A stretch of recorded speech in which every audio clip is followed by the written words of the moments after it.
that a subcommittee will be formed sa flood control and Senator Marcoleta will issue the notices on Monday para ituloy na sa Thursday yung flood control scam Yun! hearings. Let's have the hearings, then let's people judge. And yun ang advice ko sa ONCE. Maghanda na rin, mag-attend kayo. Yan. So, rather than Maganda na rin, mag-attend kayo. Hoy, Pinglaxon Boy Tago, ulang nga ka, mag-attend ka pag nag-hearing tayo ng Blue Ribbon Committee, ha? Gigigil ako sa'yo, pupunta ka doon. Ulang nga ka. Nako, matindi yung mga pag-uusapan natin dito sa video na to. Live ho nitong si SP Alan Peter Cayetano at ang aktol na pagdating sa Sandigang Bayan itong si Senator Jinggoy Estrada. Pero bago alam ng yan, isang like at isang subscribe. Masaya na ho tayo dyan at sa mga gusto sumali sa ating community. Yung join button, nandyan lang ho sa baba. Bago natin na talakayin ang live na yan ni SP Cayetano at itong pagdating sa Sandigang Bayan itong si Senator Jinggoy Estrada, unahin na ho muna natin. Ako, gusto ko munang palakpakan ng ating SP Cayetano. Job well done. Yan lang naman hinihintay natin dito sa PH Update. Aminin nyo. O, sa aminin nyo at sa hindi.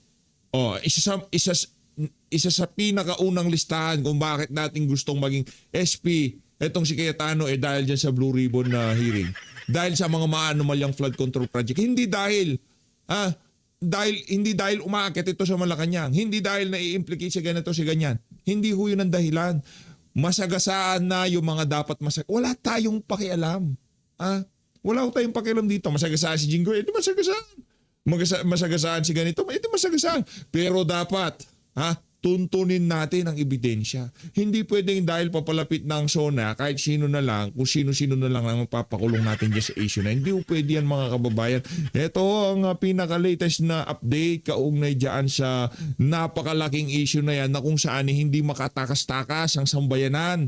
Maya't maya para ho itong bangungot na hindi matapos-tapos dahil nga pinagtatakpan noong mga nasa kapangyarihan. Senate President Alan Peter Cayetano has announced the creation of a Blue Ribbon Subcommittee that will focus exclusively on the alleged flood control scandal. Palakpakan natin.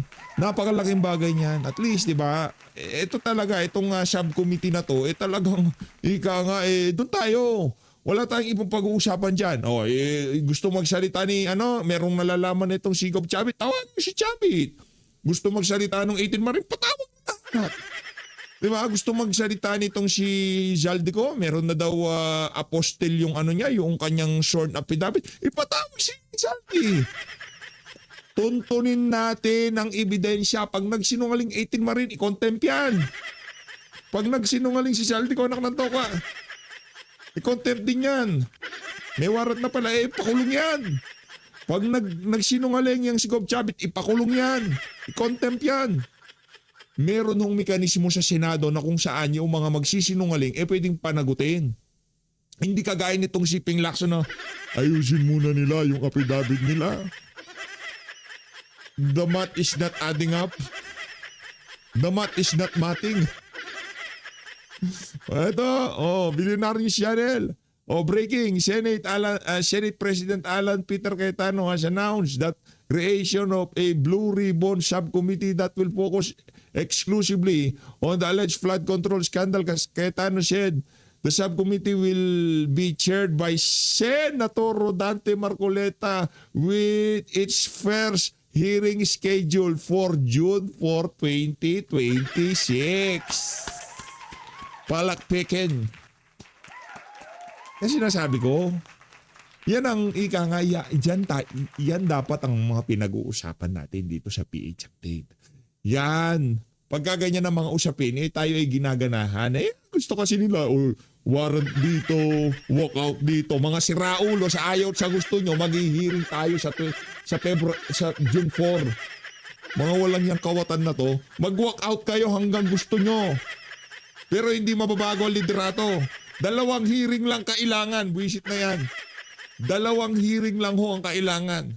O unang hearing, ipatawag lahat ng gusto magsalita kahit umabot tayo ng madaling araw dyan. Wala akong pakialam. Tututukan ho natin yan. Ihahatid ho natin yan sa ating mga kababayan. Kaya naman kung di pa ho kayo nakasubscribe, mag-subscribe na ho kayo dahil Saan nyo ba unang makikita yung mga update na yan? Walang iba kundi dito sa PH Update. Kaya nga update eh. Di ba? Lahat ng update dito yan sa PH Update. Ayun na nga mga kababayan. Lipat na ho tayo dito sa pagdating nitong si Senator Jingoy Estrada. Naku, sandigang bayan ito. Di ba? Hey, sana to? Oh. Naku. Teka ba? Sandali lang. Ba't ano man ang gusto mangyari nung mama na? Ba't tumatakbo? Ba't gusto niya makipagbalyahan? Ano meron? Tingnan nyo. Yung merong yellow dito. Ano gusto mong gawin, Brad? Ang kukulit nyo Pataanin nyo kasi itong mga media na to. Katsismisan lang naman. Wala namang ginagawang serbisyo sa sambayan. Nagkapirahan lang naman ng mga oligarko nilang among interes nila. Manayin. Alis ka kayo dyan. Alis ka. Yung merong yellow. Alis ka.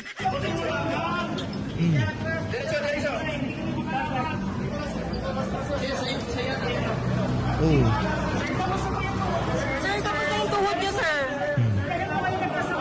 Ano po kayo nagkaseksyo? Si Raul talaga itong mga media na to. Kumusta daw ho yung tuhod nyo, sir? Kailan ho kayo nagkasakit, sir? Mga sintu-sintu talaga itong mga media na to. Sa Indigoy, kung meron mang meron mang makakapanood dito na malapit kay Senji Goy. Magpahatid ho kayo ng pagsuporta kay Senator Jingoy Estrada dito sa video na to, ha. Magpahiwatig ho kayo ng pagsuporta sa pamamagitan ng comment, sa pamamagitan ng share, like, di ba? I-share niyo to tapos lagyan niyo ng caption, Senji Jingoy, nasa likod mo ang sambayan ng Pilipino dito sa panggigipit na ginagawa nila na to sa iyo. Di ba? Hindi ko pinagtatanggol dito si Jingoy. Meron tayong order of business. Ika nga akong tawagin, di ba? Meron tayong order of business. Pinaka-guilty muna dapat makulong. Hindi ko sinasabing hindi makulong yan si Jingoy. Hindi ko sinasabing hindi siya malabasan ng warrant. Hindi ko sinasabing maabsuelto siya dito sa isa na to. Doon tayo sa most guilty. Sino? Pumirma ng budget, doon muna tayo. I-roll out muna natin kung wala talagang pananag. May hyper ka na naman PH. Siyempre meron tayong kape. Siyempre pag kami kape, sigurado yan, di ba? I-roll out muna natin na talagang walang pananagutan yung pumirma ng budget. Saka tayo magpunta. Sinong pangalawa? House of Representatives. Gumawa ng listahan, insertion, kung ano-anong kabalbalan. No? Wala silang pananagutan. Baba na naman tayo ulit. No? Hanggat pumunta tayo kay na Jingoy. Pero hindi pa natin nasisiyasat kung talagang yung pumirma ng budget. Amena Pangandaman, Marcos Jr., Ralph Recto, kung sino man involved dito sa issue na to, hindi pa natin naro-roll out na wala silang kasalanan. Tapos bigla-bigla tatawid tayo doon sa mga nakatanggap na lang ng kickback. Maliho ata yun. Walang lalabas na kickback kung hindi pinirmahan ng mga nasa taas. Ipagpalagay na nga natin, benefit of the doubt, bigay na natin sa Estado o kung sino mang nagsampa ng kaso. Ipagpalagay na natin, pero di ko sinasabing tumanggap talaga ng kickback. Ipagpalagay na natin. Bakit hindi natin unahin yung pumirma ng budget? Pag nasabi na plancha na, wala talaga. Wala talaga silang pananagutan. Kahit sila ang may insertion, ang program appropriation, pumirma ng budget, Amena Pangandaman, Adrian Bersamin, ginamit sa kampanya, 60 million kay Androy. Wala talaga silang pananagutan. Nalatag na natin na maayos. Naku, talagang ibang clash. Iba talaga pagka nakakapi si PH. Kaya sa mga nagpapadala pang kape dyan, maraming salamat. Hindi require. Like, share, and subscribe. Masaya na ho tayo dyan. Maraming salamat. Hype na naman. Hype na. Saka tayo magpunta doon sa mga kagaya ni Jingoy Estrada, Chis Escudero, Joel Villanueva. Bakit si Garjola wala? Bakit si Martin Romualdez wala? Bakit si Congressman ganito, si Congressman ganyan? Meron silang insertion, meron silang ganito. Hindi pwede yun. Di ba kayo nagtataka bakit walang congressman na merong warrant ngayong mga panahon na to? Mga nasa majority senator lang ang karamihan na may warrant. Mga kaalyado ni Duterte. Bakit? Kayo na hong sumagot dyan sa comment section.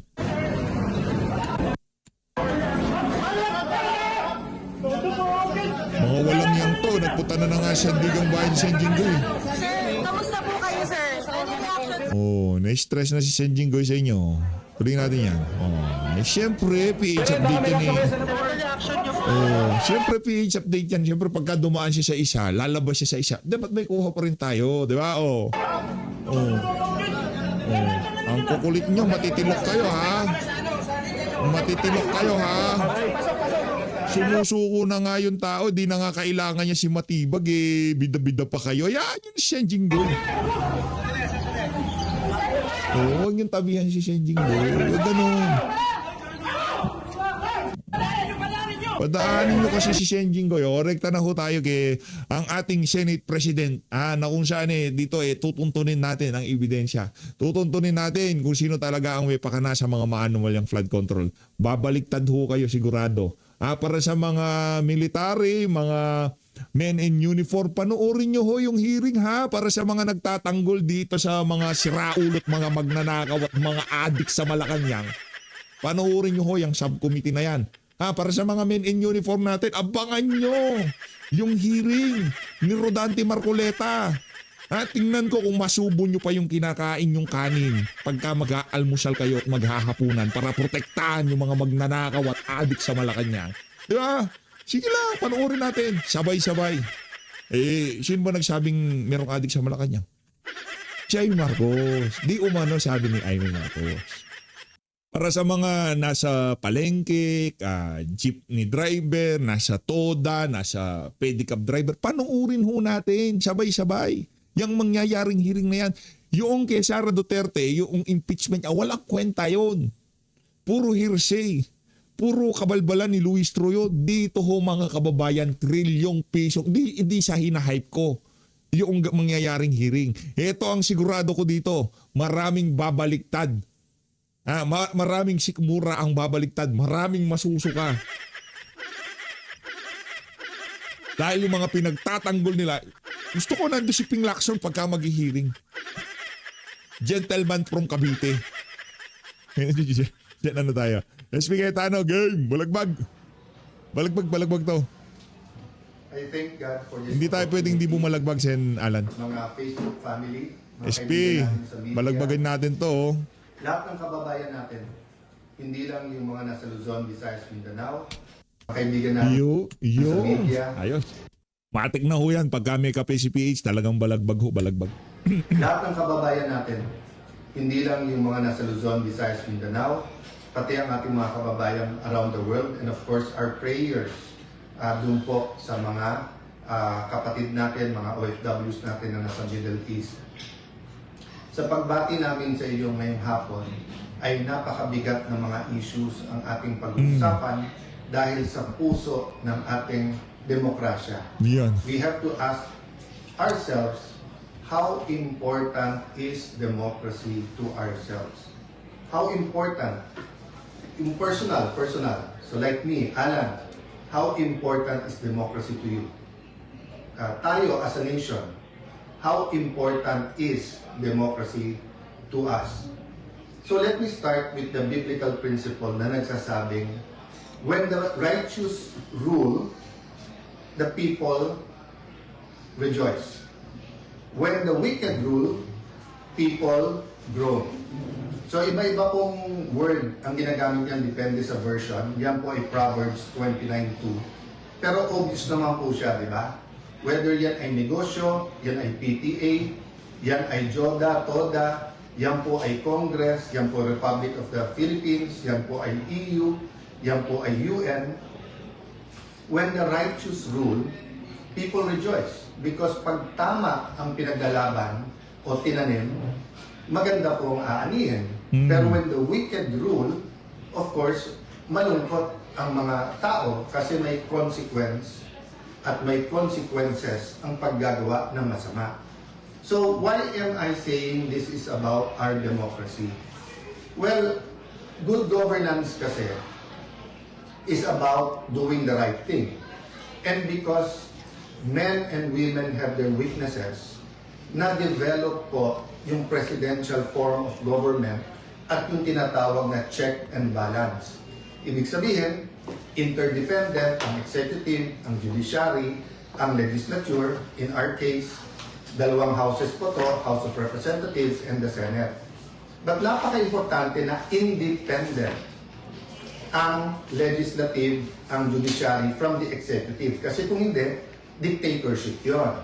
At pag may dictatorship ka, tama't mali, iuutos na lang ng iuutos to, wala ng check and balances.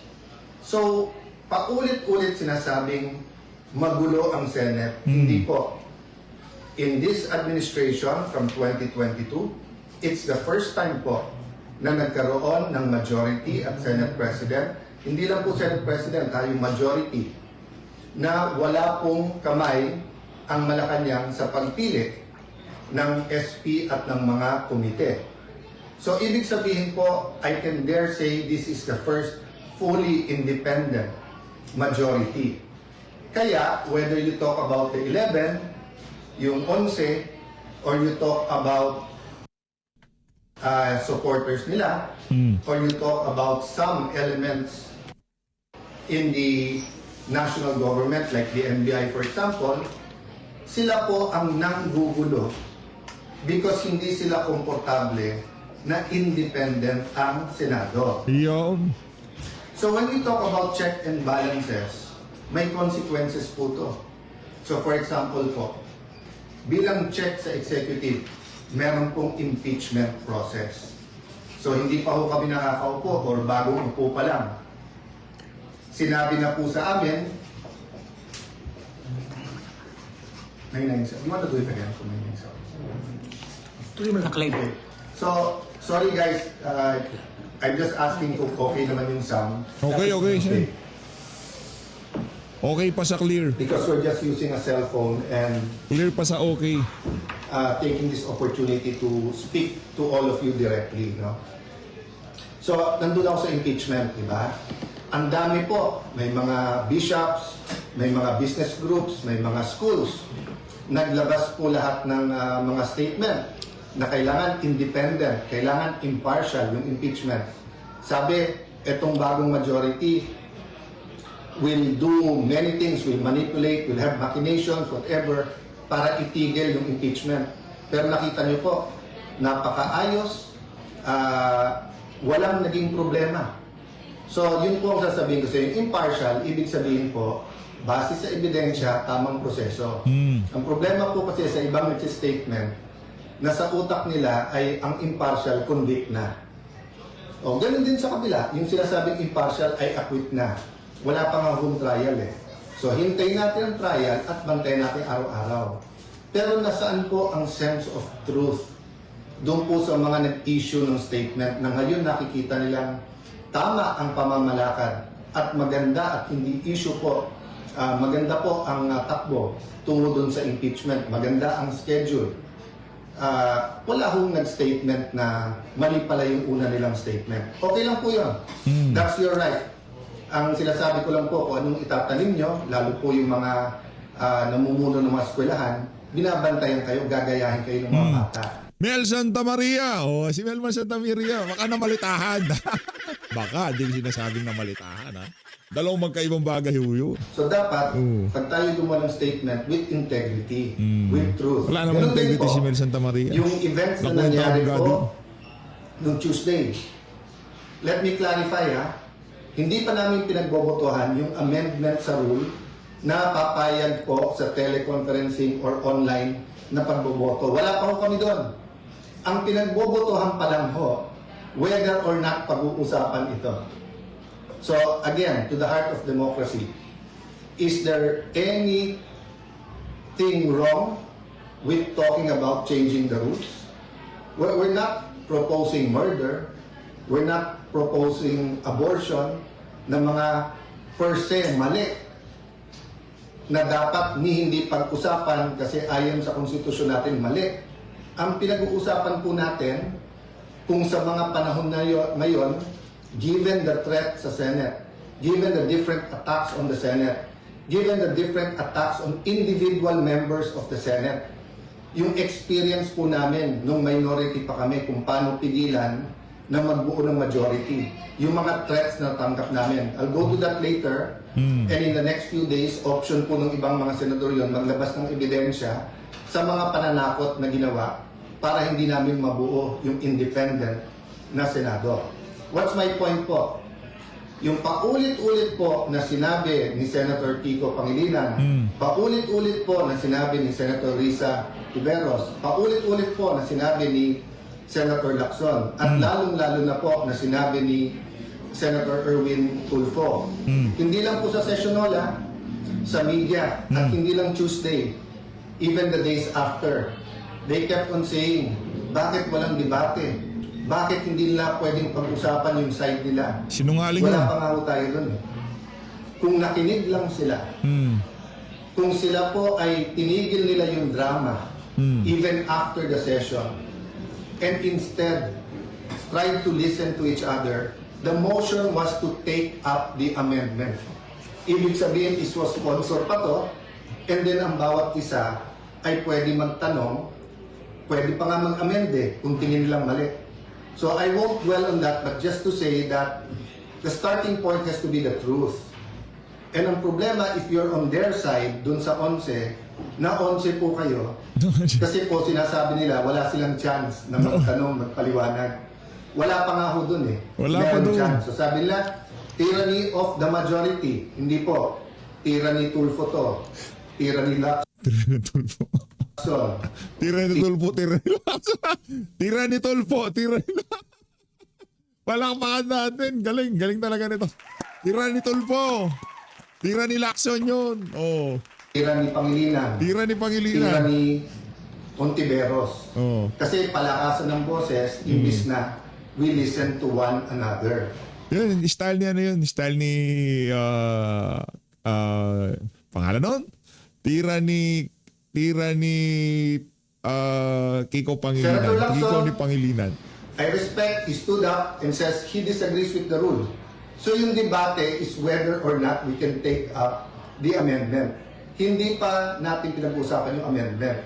Eh alam niyo po, parang paso yan eh. Pag nilagay mo yung seed sa isang paso, pwede mong kunin at ilipat. So, bantayan niyo po yung Senado, may tinatawag kaming change of referral. Halimbawa po, nalagay sa Committee on Public Order, tumayo yung chairman ng Committee on Justice the next day, sabi, mali ang referral doon. Kunin mo muna at ilipat dito. So, ganun po nangyari. Yung proposal ni Senator Marcoleta nandun po sa Committee on Rules at ang motion po ng acting majority leader is kunin at pag-usapan sa floor. Yo. Hindi pa ho pinag-uusapan yung merits or kung may masama o mabuti sa puntong yun. Pero sabi po nila na ang isda sa bibig na huhuli. Kaya kita niyo po na, nakita niyo po yung pala plano all this time. Arestuhin, takutin, intimidate ang nasa majority. Either lumipat or ikukulong. So as I said, at the proper time, evidence will come out. I won't go to the merits, demerits. Wala kaming problema na kasuhan. Wala kaming problema na sa korte patunayan kung sila ay guilty o hindi. Ang problema po namin, yung gagamitin yung threat na pag lumipat ka dito, wala ka ng kaso. Pag diyan ka, tutuluyan ka namin. Eh wala pa nga yung impeachment, ganyan na ang usapan. Ano pa kaya? So again I've communicated this behind closed doors. I've communicated this in rooms like this with the majority, minority. I've communicated it through the social media. I've communicated this with the traditional media. Hindi kami nandito para makipag-confrontation. Hindi kami dito para magbangayan araw-araw.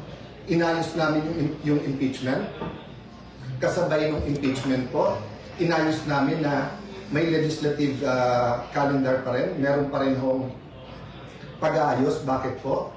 I'll talk about that maybe over the weekend. Yung pong, hindi ang numbers kasi natin, parati tayo nako-confine sa 13-11, sa 12-11, di ba, sa 6-7. Kung ano-ano ng numbers eh. Ang importanteng numbers, inflation. Yan. Ang importanteng numbers, GNP, GDP. Ang importanteng numbers, productivity ng ating mga magsasaka. Ang importanteng numbers, yung dropout sa eskwelahan. Yung pagtaas ng kaso ng AIDS. Pagtaas ng teenage pregnancy. Ang dami natin kailangang pag-usapan na priorities. So, tatlo ibabalanse po natin. Yung economic crisis, where we have to talk about the quality of life. And when we talk about the quality of life, we have to talk about security. We also have to talk about drugs. When we talk about quality of life, we have to talk about education, health, jobs, kung sapat yung kita sa taas ng mga presyo at kung may trabaho pa rin ang tao. Yung second, yung impeachment, which will start in early July. But third, is the corruption issues katulad ng flood control. So we finished a caucus over lunch and we agreed, subject to some minor discussion pa among our chairpersons and the paperwork, that a subcommittee will be formed sa flood control and Senator Marcoleta will issue the notices on Monday para ituloy na sa Thursday yung flood control scam Yun! hearings. It will be impartial and we want the whole truth and not only some truth Yan. or some true, some not true to come out. Kung makikita nyo, may conflict na kagad. Sabi ng ombudsman, meron mastermind. Sabi ni Senator Lacson, walang mastermind. Sabi ni Senator Lacson, ito yung mga dapat hindi imbitahin. Sabi naman ni Senator Marcoleta, ito dapat imbitahin. So I'm inviting the whole public, bantayan nyo Senado. Bantayan natin Senado. We are on trial when we have the impeachment.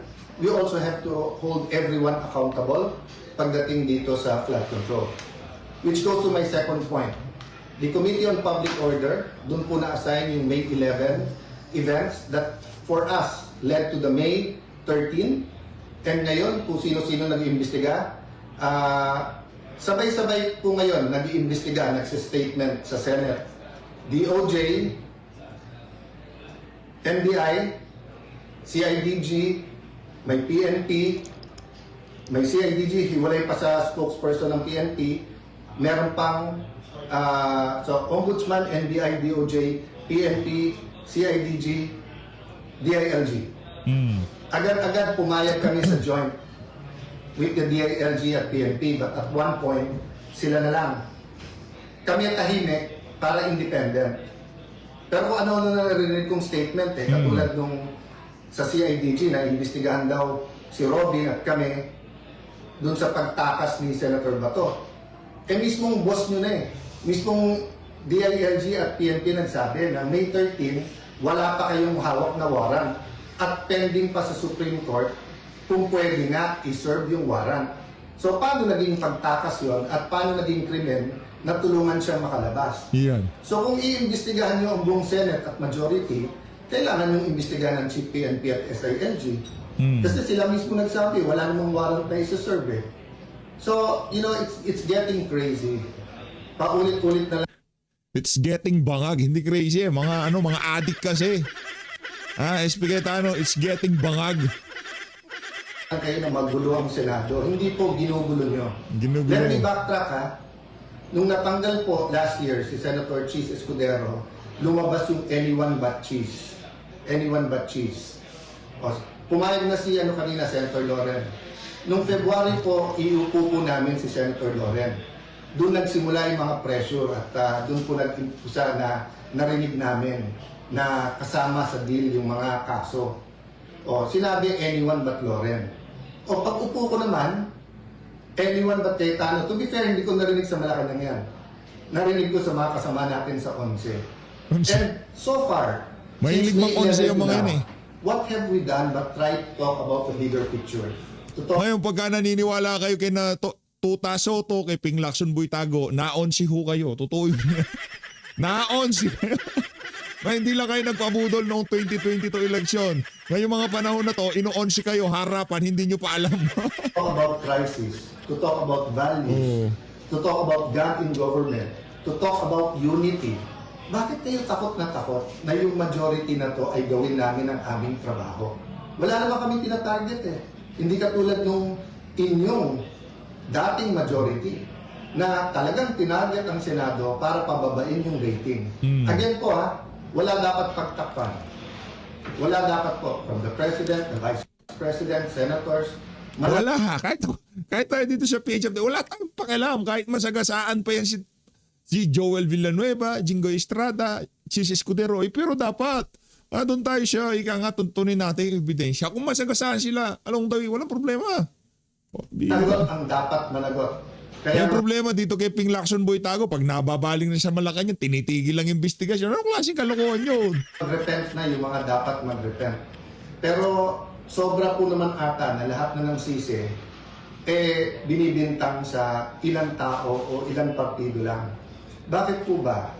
Yung taas ba ng presyo ngayon, pagtaas ng gasolina, yung kawalan ng trabaho, handling ng mga cases ng OFW, yung flood control, yan po ay sisisihin nyo sa opposition. Yan po ay sisisihin nyo sa majority ngayon. So anyway, that's your privilege. Let's have the hearings, then let's people judge. And yun ang advice ko sa ONCE. Maghanda na rin, mag-attend kayo. Yan. So rather than Maganda na rin, mag-attend kayo. Hoy, Ping Lacson Boy Tago, ulang niya ka, mag-attend ka pag nag-hearing tayo ng Blue Ribbon Committee, ha? Ang gigigil ako sa'yo, punta ka doon. Ulang niya ka. spewing out venom, calling us names. You know, yung basura kasing tinatapon nyo, babalik din sa inyo, di ba? So kita nyo, yung mga tinawag nyo na names before is now all over the internet. Rather than debating, the Tuesday night should not have ended that way. There's no need for the walkout. It would have taken us hours. Baka nga Monday o Tuesday pa matapos ang debate sa daming gusto magsalita. Ang problema, you refuse to listen to us. So, let me talk about many more things. No? What are the important numbers? Why we have to think about our democracy? Why good governance is important? I'll talk about that sa weekend. No? But importante, tonight, matulog kayo na nalalaman, meron kayong gobyerno na hindi sunod-sunuran lang. Sa Meron Malacanang. kayong Senado na lalaban. Meron kayong Senado na hahanapin ang katotohanan. May mga senador sa majority na handang makulong, ilaban lang yung kanilang prinsipyo na independent ang Senate. Kaya biglang taas yung respeto natin dito kay Jinggoy. Okay lang makulong ako, basta ito, magkakaalaman tayo dito. Pambihira. Tatayuan ko to, itong prinsipyo ko na to. Dahil ayoko na magpakaaso, ayoko na maging utusan ng Malacanang kung ano na lamang gustong mangyari. Pinantatakot sa akin yung kaso-kaso na kung saan alam naman natin kung sino ang mastermind at kung sino yung pinakamalaking nanenok, nangangamoy pera na yung mga bahay nila sa Forbes Park, di ba? Alam naman ni Sen Jinggoy, bahala kayo, kulong nyo ako, pero hindi nyo na ako maisasali sa mga kalokohan nyo, di ba? Kaya respeto kay Senator Jinggoy Estrada. Tuloy-tuloy po ang intriga, kaya tuloy-tuloy din po ang pagmi-meeting namin. But our country is worth it. So if you ask me what can you do for us, pray for us. Pagdasalo natin. Pray that we stick together, that this majority will be given a chance. But pray then, di ba, na walang cover up kahit sino man. Di tayo pwedeng parang fraternity sa college na pag may rumble na, wala na akong pakialam kung sino tama at mali, basta kambihan na lang yung brad natin kasi rumble na. Hindi po. If we love God, if we love our country, if we love the Senate, hindi pwedeng blind ang ating pagsuporta sa kahit anong grupo. No? So say a prayer. And habang may oras pa, yung gumagamit ng reins of power, no, for their own purposes. You know, this kind of miscalculation. Sabihin nyo, may makukulong, may makakasuhan, we can make your life a living hell. You know, again and again in history, tignan nyo how it ends, di ba? So dapat po, you know, we work towards having the righteous rule. So does that mean palitan ng palitan? Hindi po. Pray for those who nakaupo. Kahit naman po yung apostles, di ba? Si Apostle Paul was killing Christians. Nagamit ni Lord. So ang dami-dami pong example kung saan ang tao na hindi righteous ay pwedeng maging righteous by simply repenting, asking God for revival, restoration, asking God na malinaw kung ano tama at mali. Let me end on a positive note. We're willing to work with the 11. Sila lang naman nagsasabi na this will not work unless tanggalin nyo si Cayetano. Kung ako lang problema, no problem. Ang problema, pangatlo na ako Anyone but Escudero, anyone but Legarda, ngayon anyone but Cayetano. So sinong susunod? Basta't hindi sunod-sunuran sa inyo at sa agenda nyo, dinideny nila may agenda na palitan ng konstitusyon. But the reality is, in 2023, Di ba? Muntik na matuloy, it was it 23 and 22, 24. Di ba? Itutuloy na talaga yung PI eh. Di ba? So hindi mamatay-matay yung mga issue na to because meron po talaga. So yung corruption, we can change as a nation. But we have to expose and we have to punish the right people. Good afternoon. Have a good weekend. And whether tomorrow or Sunday, I'll talk about more details.